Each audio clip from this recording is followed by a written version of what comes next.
बिहारी लाल की, सच्चिदानंद भगवान की।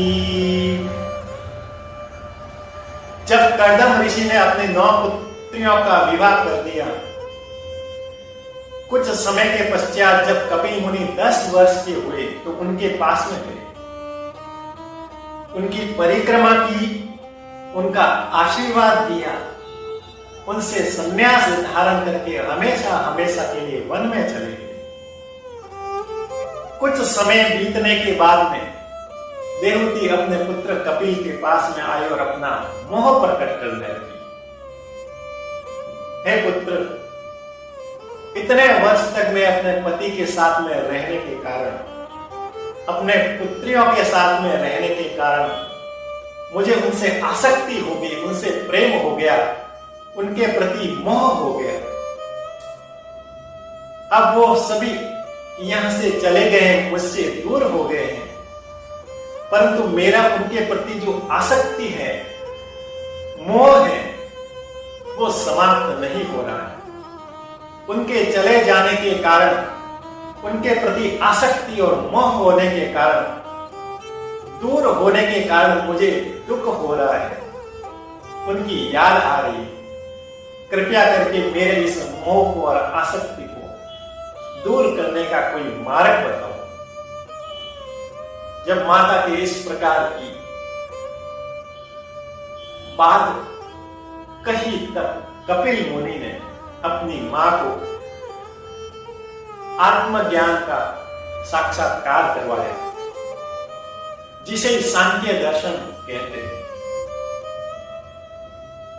जिसके अंदर अपनी मां को पंचभूत, पंचकर्म, पंच ज्ञानेन्द्रियां, पंच यम इत्यादि का उपदेश दिया। और कपिल मुनि ने अपनी मां को कहा कि किस प्रकार से एक जीव अपनी मां के गर्भ में रहता है, किन परिस्थितियों में वो उसके अंदर बड़ा होता है। इस प्रकार का संपूर्ण ज्ञान अपनी मां देवहूति को कपिल मुनि ने सुनाया। देवहूति ने अपने पुत्र कपिल मुनि से कहा कि मैं जानती हूं कि आप पुत्र भली हो, लेकिन आप भगवान के साक्षात अवतार हो और आपका इस पृथ्वी पर अवतार लेने का उद्देश्य यही था कि आने वाले जो संसार के अंदर जो प्राणी हैं, उनको सांख्य दर्शन से किस प्रकार से उनका कल्याण कर सको। देवहूति ने कहा, हे प्रभु, मुझे बताइए कि भक्त किसे कहते हैं और एक सच्चे भक्त का लक्षण क्या है। कपिल मुनि ने कहा, जो भी मेरा नाम लेता है वो मेरा भक्त है, चाहे किसी भी भाव से ले, मेरा नाम लेने से वह भक्त बन गया है। परंतु अलग अलग भाव से जब वो मेरी भक्ति करता है, तो मैंने भी उनको अलग अलग श्रेणियों में उनको विभाजित किया। भगवान कहते हैं, अभिसंध्यायो हिंसां दम्भं मात्सर्यमेव मां सरम्भिभिन्दग्भावं ममे कुर्यात् सतामस। 3 प्रकार के मेरे भक्त होते हैं। एक होते हैं सात्विक भक्त, एक होते हैं राजस भक्त और एक तामस भक्त। जो भक्त केवल अपने पापों को नाश करने के लिए, जाने अनजाने में जो अपराध किया है उससे मुक्ति पाने के लिए निस्वार्थ भाव से जो मेरी भक्ति करता है, वह सात्विक भक्त है और वही भक्त मुझे सर्वप्रिय है। जो भक्त धन, दौलत, ऐश्वर्य और भौतिक सुख सुविधाओं की प्राप्ति के लिए मेरी भक्ति करता है, वह राजस भक्त है। और जो हिंसा के भाव से मेरी भक्ति करता है, वह तामस भाव भक्त है। बोली बांके बिहारी लाल की।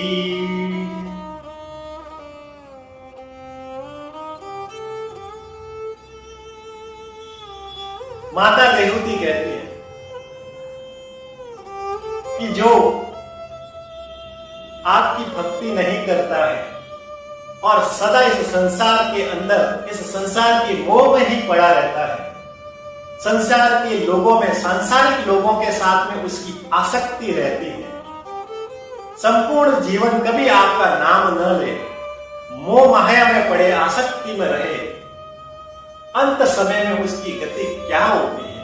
कृपया करके मुझे विस्तार से वर्णन कीजिए। भगवान कहते हैं जो प्राणी इस संसार के अंदर संपूर्ण जीवन मोह माया, काम, क्रोध, लोभ, मोह, अहंकार, ईर्ष्या, द्वेष के अंदर ही पड़ा रहता है, कभी भगवान का नाम नहीं लेता है, जब उसका बुढ़ापा आता है तो उनको अनेक रोग हो जाते हैं, अनेक रोगों से ग्रस्त हो जाता है। उनके जो हाथ है वो हिलने डुलने के लायक नहीं रहते, पैर चलने के लायक नहीं रहते, उनके शरीर की जो नाड़ियां हैं, शरीर के जो अंग हैं, वो धीरे धीरे सूखने लगते हैं। वो एक बिस्तर पर पड़ा रहता है, उनके जो परिजन, उनके जो सगे संबंधी जो खिलाते हैं तो खाता है, नहीं तो वैसे ही वो दुख के अंदर पीड़ा में पड़ा रहता है। उनके आसपास बहुत से उनके सगे संबंधी होते हैं, परंतु वो मुख से कुछ बोल न पाता है, इच्छा बहुत होती है लेकिन कह नहीं पाता। और यमराज के भयंकर जब दूत उनके विकराल रूप को देखकर वो जो भयभीत हो जाता है, उनके विकराल रूप को देखकर उनके जो प्राण है वो वहीं छूट जाते हैं। यमराज उनके जीव को जब नरक में ले जाते हैं तो पहले नरक में उनको बहुत यातनाएं देते हैं, पीड़ाएं देते हैं, दुख देते हैं, और दुख देने के बाद में फिर उनको इस पृथ्वी पर सूकर, कुत्ता, ऊंट, शेर, आकाश में उड़ने वाले पक्षी, जल में रहने वाले मगरमच्छ, मछली इत्यादि की योनि में उसको भेज देते हैं। फिर पुनः इस जीवन मरण के चक्र से मुक्ति दिलाने के लिए, मनुष्य योनि में जन्म लेने के लिए वह अपनी मां के गर्भ के अंदर प्रवेश करता है। जब वह अपनी मां के गर्भ में प्रवेश करता है तो प्रथम 5 दिन केवल बुलबुले के भांति होता है, 10वें दिन वह बैर के आकार के समान होता है, 20वें दिन वह अंडे की आकृति के समान में होता है, 1 महीने में उस अंडे में से मुख बाहर आता है, दूसरे महीने में उसके हाथ, पैर इत्यादि मांस का पुतला होता है, तीसरे महीने में उनके स्त्री या पुरुष के चिन्ह प्रकट होते हैं, चौथे महीने में उनके जब भूख प्यास लगती है तो उनकी मां जो भी कड़वा मीठा खाती है उनसे उनका शरीर बढ़ने लगता है, हड्डी मांस इत्यादि उसके अंदर उत्पन्न होते हैं, बढ़ने लगते हैं, अपनी मां के गर्भ में वह घूमने लगता है, और जो भी उनके साथ में जो खाते हैं फिर उनके गर्भ के अंदर जो भूख के कीड़े होते हैं वो उनको नोचने लगते हैं। जब भूख के कीड़े उनको नोचते हैं तो उस गर्भ के अंदर उनको हजारों लाखों बिच्छू और सर्प के डंक मारने जैसा उनको दर्द होता है। जब उनको भयंकर पीड़ा होती है तब उनको पूर्व सैकड़ों हजारों जन्म किए हुए जाने अनजाने के जो कर्म है उनको वो याद आते हैं। जब वो अपने इस दुख को सहन नहीं कर पाते हैं, अपनी वेदना को, अपनी इस पीड़ा को जब सहन नहीं कर पाते हैं तब वो भगवान की स्तुति करते हैं, हे भगवान, मैं इस गर्भ के अंदर नरक जैसी यातनाएं मैं झेल रहा हूं, मुझे बहुत दुख हो रहा है, मुझे बहुत पीड़ा हो रही है, कृपया करके आप मुझे इस नरक से, इस गर्भ से निकालो। जब मैं इस पृथ्वी पर आऊंगा तो आपका ही नाम लूंगा, संपूर्ण जीवन आपका नाम लेते लेते इस जन्म मरण के चक्र से मैं मुक्त हो जाऊंगा, ऐसा मैं आपको वचन देता हूं। जब गर्भ में पड़ा हुआ जीव भगवान की इस प्रकार की स्तुति करता है तब भगवान 9वें मास में प्रसूति वायु को बाहर धकेल देती है और पृथ्वी पर उसका जन्म हो जाता है। बोलिए बांके बिहारी लाल की।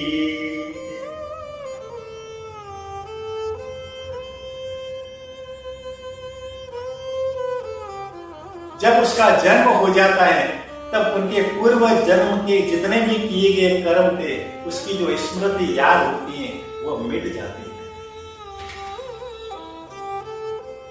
और इस जन्म के अंदर यदि वह भगवान को वचन देकर जब बाहर आया था, उस वचन को निभाते निभाते भगवान का ही नाम लेता है, तब तो उसकी जीवन मरण के चक्र से मुक्ति मिल जाती है और पुनः वो मोह माया के अंदर अपने माता पिता भाई बहन सगे संबंधी के मोह में फंस जाता है, तो पुनः इसी योनि में जन्म लेता रहता है और उसी चक्र के अंदर फंस जाता है। बोलिए बांके बिहारी लाल की। माता देवती कहती है कि प्राणी ऐसा क्या करे कि इस जन्म के अंदर किसी मोह माया में न फंसे, किसी आसक्ति में न रहे। ऐसा वो क्या करे, कृपया करके आप मुझे उपाय बताइए, ऐसा कोई मार्ग बताइए कि वो किसी भी मोह के अंदर, किसी भी आसक्ति में वो नहीं रहे। तब कपिल मुनि कहते हैं कि इस जीवन के अंदर दुख का एक ही कारण है, किसी के साथ में आसक्ति, संबंध बनाए रखना, किसी से प्रेम करना। आप यदि इस मानव, इस संसारिक लोगों से आसक्ति को छोड़कर केवल भगवान का सत्संग करेंगे, साधु का संग करेंगे, साधु का सत्संग करेंगे, तो आपकी मुक्ति हो जाएगी, भगवान की प्राप्ति हो जाएगी। बोलिए बांके बिहारी लाल की। माता देवती कहती है, प्रभु आपकी बात सही है कि सत्संग करना चाहिए, साधु का संग करना चाहिए, लेकिन साधु की क्या पहचान है? हम कैसे पहचाने कि ये सच्चा साधु है या पाखंडी साधु है? पाखंडी और सच्चे साधु के अंदर क्या अंतर है, कृपया करके ये बताइए। और सच्चे साधु का क्या गुण है वह बताइए। तब कपिल मुनि कहते हैं, तितिक्षः कारुणिका सुहृद सर्वदेहिनां अजात शत्रव शान्तः साधव साधु भूषण। साधु वह, सच्चा साधु वह है जो सहनशील होता है, जिनके हृदय में करुणा होती है, दया होती है, जिनका मन हमेशा शांत रहता है, जिनका मन हमेशा संतोषी रहता है, संतोषी स्वभाव का। कुछ मिला तो ठीक, नहीं मिला तो उसमें दुखी नहीं होता है। वह सभी को एक भाव से समझता है, ना उसके लिए कोई ऊंचा है ना कोई नीचा है, और वह उनके लिए ना कोई शत्रु है और ना कोई मित्र है। इस प्रकार के जिसके अंदर गुण होते हैं वही सच्चा साधु है। बोलिए बांके बिहारी लाल की। जब भगवान कपिल मुनि ने इस प्रकार के उपदेश दिए, ऐसा ज्ञान दिया, तब माता देवती का जो मोह है वह शांत हो गया, उसकी आसक्ति दूर हो गई और भगवान को प्रणाम करके भगवान की तपस्या में लीन होकर हमेशा हमेशा के लिए ब्रह्म तत्व को प्राप्त। कपिल मुनि ने जब अपनी मां को ब्रह्म तत्व के अंदर लीन होते देखा, उसके पश्चात बिंदु सरोवर को छोड़कर गंगा सागर चले गए और वहां पर भगवान का ध्यान करने लगे।